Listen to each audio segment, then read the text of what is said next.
ಎಲ್ಲರಿಗೆ ನಮಸ್ಕಾರ. ಕನ್ನಡ ಲೈಫ್ ಸ್ಟೋರಿನಿಂದ ಎಲ್ಲರಿಗೆ ಧನ್ಯವಾದಗಳು. ರಿಯಲ್ ಸ್ಟೋರಿ ಗಂಡ ಹೆಂಡತಿ. ನನ್ನ ಗಂಡ ಹೆಂಗಸರ ನಡುವೆ ಇರೋದು ನನಗೆ ಸ್ವಲ್ಪನೂ ಇಷ್ಟ ಆಗ್ತಿಲ್ಲ. ನನ್ನ ಗಂಡ ತನ್ನ ನೋಟ ಹಾಗೂ ಮಾತುಗಾರಿಕೆಯಿಂದಾಗಿ ಇತರರನ್ನು ಬೇಗನೆ ಆಕರ್ಷಿಸುತ್ತಾರೆ. ಹಾಗಾಗಿ ಯಾವಾಗಲೂ ಅವರ ಸುತ್ತಮುತ್ತ ಮಹಿಳೆಯರ ಸೆರೆಯಿರುತ್ತಾರೆ. ಇದು ನನಗೆ ಇಷ್ಟವಾಗುತ್ತಿಲ್ಲ. ನಾನು ವಿವಾಹಿತ ಮಹಿಳೆ. ನಾನು ನನ್ನ ಪತಿಯೊಂದಿಗೆ ಪ್ರೇಮ ವಿವಾಹ ಮಾಡಿಕೊಂಡಿದ್ದೇನೆ. ನನ್ನ ಗಂಡನಲ್ಲಿ ಎಲ್ಲವೂ ಚೆನ್ನಾಗಿದೆ. ಆದರೆ ಅವರ ಒಂದು ಅಭ್ಯಾಸ ನನಗೆ ಇಷ್ಟವಾಗುತ್ತಿಲ್ಲ. ಅದೇನೆಂದರೆ ಅವರು ಇತರ ಮಹಿಳೆಯರಿಂದ ಸುತ್ತವರಿಯಲು ಇಷ್ಟಪಡುತ್ತಾರೆ. ಅಂದರೆ ಇತರ ಮಹಿಳೆಯರ ಗಮನ ಸೆಳೆಯಲು ಇಷ್ಟಪಡುತ್ತಾರೆ.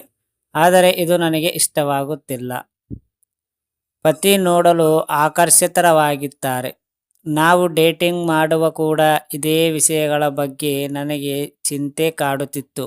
ಈಗ ನಾವು ಮದುವೆಯ ಬಂಧದಲ್ಲಿ ಬಂದಿಯಾಗಿದ್ದರೂ ಅವರ ಆ ಅಭ್ಯಾಸವು ಇನ್ನೂ ಹಾಗೇ ಇದೆ. ಇದರಿಂದಾಗಿ ನನಗೆ ಅಸುರಕ್ಷಿತ ಭಾವನೆ ಮೂಡುತ್ತದೆ. ಇದಕ್ಕೆ ಮುಖ್ಯ ಕಾರಣವೆಂದರೆ ಅವರು ನೋಡಲು ಸುಂದರವಾಗಿದ್ದಾರೆ ಮತ್ತು ಅವರ ಮಾತನಾಡುವ ಶೈಲಿಯೂ ಆಕರ್ಷಕವಾಗಿದೆ. ಹಾಗಾಗಿ ಪ್ರತಿಯೊಬ್ಬರು ಅವರ ಆಕರ್ಷಿತರಾಗಿರುತ್ತಾರೆ. ಈ ಬಗ್ಗೆ ನಾನು ಅವರಿಗೆ ದೂರ ನೀಡಿದಾಗ ಅವರು ನನ್ನನ್ನು ನೋಡಿ ನಗಲು ಪ್ರಾರಂಭಿಸುತ್ತಾರೆ. ನಾನು ಅತಿಯಾಗಿ ಯೋಚಿಸುತ್ತಿದ್ದೇನೆಯಾ ಅಥವಾ ಇದು ತುಂಬ ಸಾಮಾನ್ಯವೇ ಎಂದು ನನಗೆ ಅರ್ಥವಾಗುತ್ತಿಲ್ಲ. ದಾಂಪತ್ಯಗಳ ನಡುವೆ ಇಂತಹ ಸನ್ನಿವೇಶಗಳು ಉಂಟಾಗುವುದು ತೀರಾ ಸಹಜ ಎನ್ನುತ್ತಾರೆ ಸಂಬಂಧತರರು. ಏಕೆಂದರೆ ಒಬ್ಬ ಪಾಲುದಾರನು ಅತ್ಯಂತ ಬಹಿರ್ಮುಖಿತ ಮತ್ತು ಇನ್ನೊಬ್ಬರ ಕಡಿಮೆ ಮಾತನಾಡುತ್ತಾರೆ. ಆಗ ಅವರು ಬಯಸದಿದ್ದರೂ ಸಹ ಅಭದ್ರತೆಯ ಭಾವನೆ ಇರುತ್ತದೆ. ಆದಾಗ್ಯೂ ಈ ಸಮಯದಲ್ಲಿ ನಿಮ್ಮ ಜೀವನದಲ್ಲಿ ಮೋಜಿನ ಸಂಗಾತಿಯನ್ನು ಹೊಂದಿರುವುದು ನಿಜಕ್ಕೂ ಆಶೀರ್ವಾದ ಎಂದು ನೀವು ಮರೆಯಬಾರದು. ಆದರೆ ನಿಮಗಾಗಿ ಮಾತ್ರ ಮೋಜು ಮಾಡೋ ಪಾಲುದಾರನನ್ನು ಹೊಂದಲು ಸಂಪೂರ್ಣವಾಗಿ ಸಾಧ್ಯವಿಲ್ಲ. ನಿಮ್ಮ ವಿಷಯದಲ್ಲೂ ಅದೇ ಸಾಧ್ಯ. ನಿಮಗೆ ಮೋಜಿನ ಪತಿ ಬೇಕು, ಆದರೆ ಅವರು ಯಾರೊಂದಿಗಾದರೂ ಹೆಚ್ಚು ಬೇರೆಯದಿರಲು ನೀವು ಬಯಸುತ್ತೀರಿ. ಪತಿಯೊಂದಿಗೆ ಬಲವಾದ ಬಾಂಧವ್ಯ.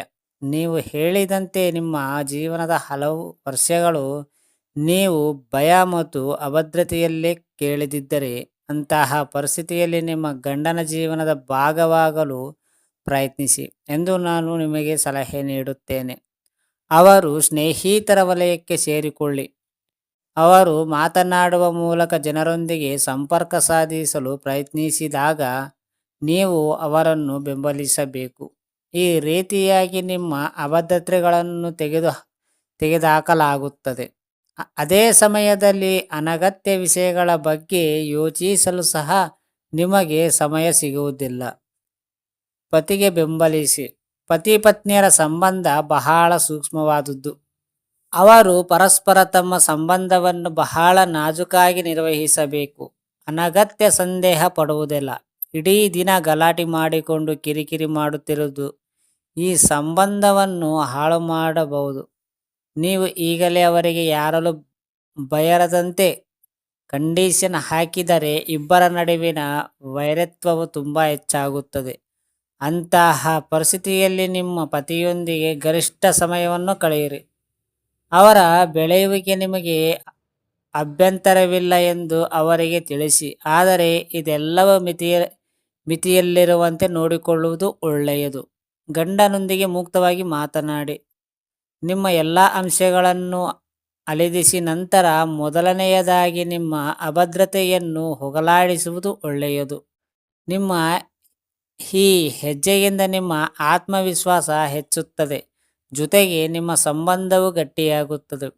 ಅದೇ ಸಮಯದಲ್ಲಿ ಪ್ರತಿ ವಿಷಯದ ಬಗ್ಗೆ ನಿಮ್ಮ ಪತಿಯೊಂದಿಗೆ ಮುಕ್ತವಾಗಿ ಮಾತನಾಡಿ. ನಿಮ್ಮ ಮನಸ್ಸಿನಲ್ಲಿ ಏನು ನಡೆಯುತ್ತಿದೆಯೋ ಎಲ್ಲನೂ ಅವರಿಗೆ ಸ್ಪಷ್ಟವಾಗಿ ಹೇಳಿ. ಮದುವೆಯಲ್ಲಿ ಆರೋಗ್ಯಕರ ಸಂಭಾಷಣೆ ಯಾವಾಗಲೂ ದಾಂಪತ್ಯಗಳು ಹತ್ತಿರ ತರಲು ಕೆಲಸ ಮಾಡುತ್ತದೆ. ನೀವು ಮೊದಲಿನಂತೆ ನಿಮ್ಮ ಪತಿಯ ಬೇರುತ್ತಿದ್ದರೆ ನಿಮ್ಮ ಸಂಬಂಧದಲ್ಲಿ ಯಾವುದೇ ಸಮಸ್ಯೆಯೂ ಇರುವುದಿಲ್ಲ ಎಂದು ನಂಬಿಕೆ. ಫ್ರೆಂಡ್ಸ್, ಇದು ನಿಮಗೆ ಅರ್ಥ ಆಗಿದೆ ಅಂತ ಅನ್ಕೋತಾ ಇದ್ದೀನಿ ಸ್ಟೋರಿ. ಪೂರ್ತಿ ಕೇಳಿದ ಪ್ರತಿಯೊಬ್ಬರಿಗೆ ತುಂಬಾ ಧನ್ಯವಾದಗಳು.